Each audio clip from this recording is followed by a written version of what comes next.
Greetings, Guardians! It is Tuesday, the Nightfall has reset, and in case you're wondering why this video is late, it's because we went through and did a whole lot of shit. Basically, guys, we went through and did Prisoner of Elders, we went and did the Crucible, we went and did Nightfall, and then we went and did See the Heroic. So, yeah, it's been a busy night, and it's not over yet because I've got Crrota raids I want to run as well. It's busy, full on, so let's just jump straight into it and break it all down. Let you know exactly what's happening with the week and the week we reset. So guys, obviously the first thing, let's start with the Nightfall. It is Solar Burn, Ironclad, Airborne, Exposure, and Daybreak. So Daybreak, obviously the darkness grows stronger, and so do you. Form a fire team of 3, unleash your light with great increased ability recharge. Basically what this means is everything is going to recharge as fast as fuck. So don't be afraid to take your grenades, don't be afraid to use your supers, your bubbles, whatever you've got. It is basically Fallen S.A.B.E.R, and if you're still listening to the video, I'm sorry, I don't like it either. I think it sucks. I hate the Nightfall, but it's that for the week, so it's up to you whether you choose to do it or not. But guys, obviously if you do choose to use it, taking a Titan with a bubble, obviously a great idea. Titan with hammers is also a great idea if you got more than one. And if you got a tether for a hunter, tethering them as soon as they drop down also work like a treat. Apart from that, getting past the first part is the toughest part. Once you do that, it is pretty easy. It's just simply a case of working your way through and just basically fucking everything up. Excuse my French. Apart from that, guys, like I say, apart from that, it is exposure. Guardian shields are increased but do not replenish. So obviously when you get to the boss fight, don't be afraid to wipe before you start it. Airborne, so obviously players deal more damage while in the air. So if you have a pogo stick, please feel free to jump around on it. And in case anybody, FYI, little side note, I actually tweeted Deej asking him for pogo sticks in Destiny 2. Don't believe me? Check out my Twitter. Apart from that, guys, it is also Ironclad. More enemies have shields and solar burn. Obviously, solar damage from any source is greatly increased. So if you got, like, for example, into the raid weapons that are solar, don't be afraid to take those. Black Spindle, obviously. Icebreaker is also really good as well. Dragon's Breath is pretty good. And everybody's good old but favourite is obviously Gjallarhorn. Don't be afraid to take that with the little wolf packs and fuck shit up. Apart from that, guys, obviously also if you went through and got the sniper rifle from the Wrath of the Machine raid last week, that is also solar burn, so that does a pretty good job as well. And considering it's legendary, allows you to go through and take an adept version or something else. Hint, hint, nudge, nudge. Apart from that, guys, but anything that's solar on any of those loadouts will obviously work. So don't be afraid to use your solar. And apart from that, then we'll jump over to, obviously, the Super Heroic Crisis. So, obviously, with that, guys, it is going to be random, so I can't talk about the actual mission, but the modifiers on a heroic enemy appears in great numbers and more aggressive. Arc damage, arc burn. Arc damage from any source is greatly increased. Special weapon damage is favoured. And Juggler, no ammo drops for your equipped weapon. So guys, obviously Juggler is going to be a little bit difficult for some, it's going to annoy them, but just remember to keep changing up your weapons, using your primary, using your special, and considering the damage buff you actually get for Specialist, you want to go using that as much as you can anyway. So like I say, guys, obviously that damage is going to be favoured, so it will be doing a higher amount. So if you have a shotgun or a fusion rifle or a sniper rifle, don't be afraid to use it, especially if it's arc burn. Now obviously arc damage from any source is greatly increased, so guys, if you have anything arc, don't be afraid to take it and use it.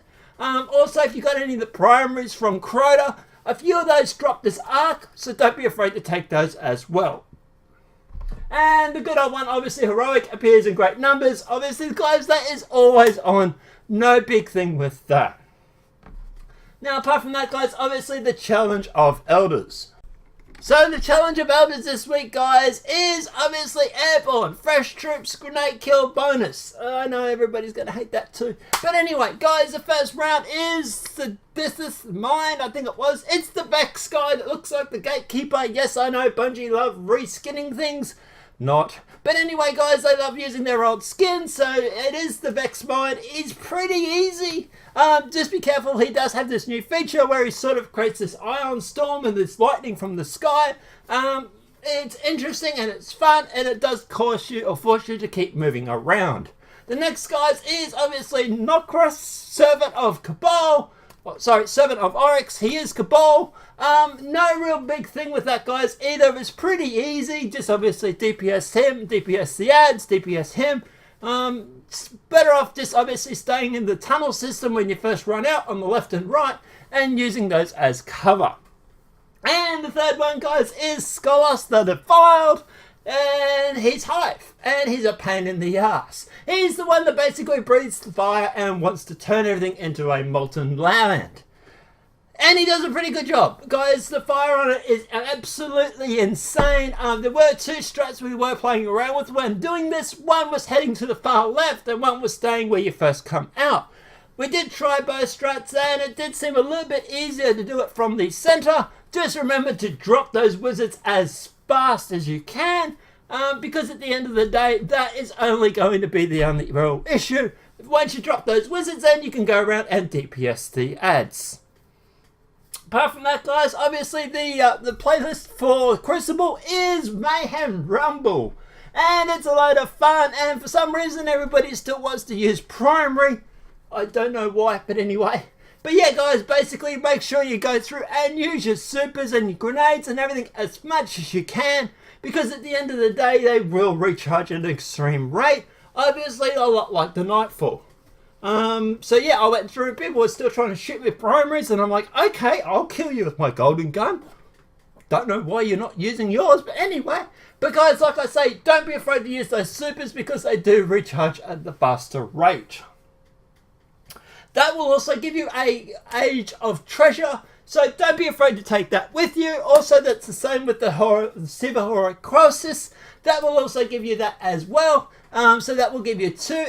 And then obviously going through and doing the weekly playlist for the daily missions, whatever you want to call it, that will also give you the 3rd one. So final thing, guys, is the raid, and it's everybody's favourite Crrota. Well, no, it's not, really.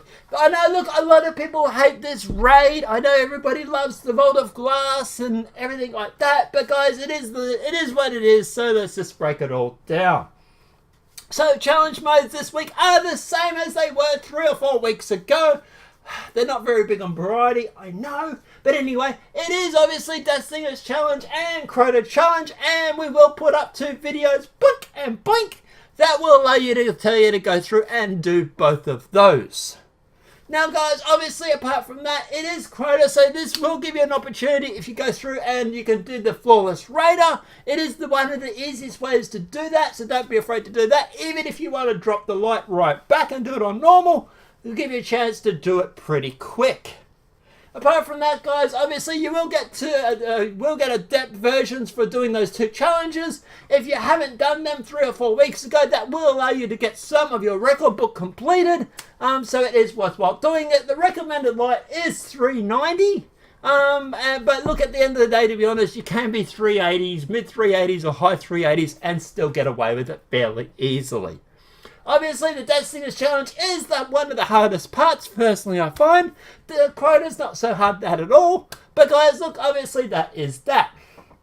Apart from that, guys, look, obviously if this video has been helpful, please smack a like. If you're new to the channel, welcome and subscribe. If this video has been helpful, don't forget to give it a share. But apart from that, guys, I'll see you playing Destiny. I'm going to go and fuck up Crrota. Have a great night and enjoy.